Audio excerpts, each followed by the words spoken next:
socotaa wadadii Cabdalla Roy birritooda adooni kayna waa lagu arki doonaa insha Allah oo jeega xiiran waa ku arki doonaa fashilkaaguna ma fogaan doona haddii Alle idmo farintan haday ku soo gaadho Bilaal Bulshaawi bandooniya nadiga gaarsiisaan walaalkay TikTok-gayga hore uu iga report gareeyay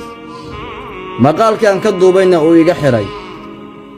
aalada TikTok-gana lacag baan ku ururinayo kale uu hor istaagay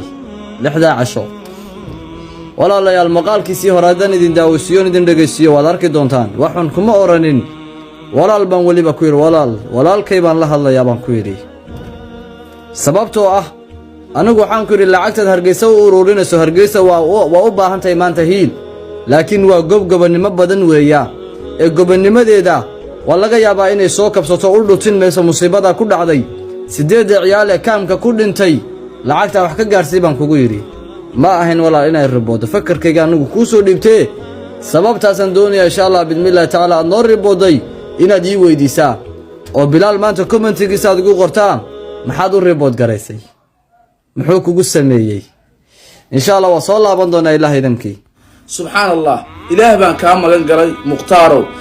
haddii aad hayso wax cadeen ah oo sheegayo inaan anigu ku ribood gareeyay waad soo bandhigi kartaa ummadda Soomaaliyeedna waa u keeni kartaa waxaa jireen kudlado isku dayay inay maalmahan anigu isumcad dilaan laakiin waxaan hubaa in ay jiraan ummad Soomaaliyeed aqliga u saaxiibka ah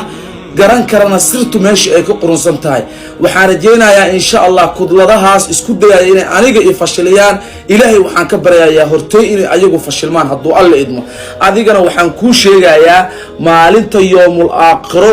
ayaanu iswareysan doonaa haddii kale waxaan ka codsanayaa sheeqow haddii aad hayso wax cadeen ah oo ku saabsan aniga ku ribood gareeyay inaad soo bandhigto hadduu Alle idmo waa iga codsi ummad Soomaalina waxaan leeyahay عفسي مسامح عد أنا أو حقيست هوايرا تمجرتو أنت أجونا عدا وحقيست ودادي Cabdalla Roy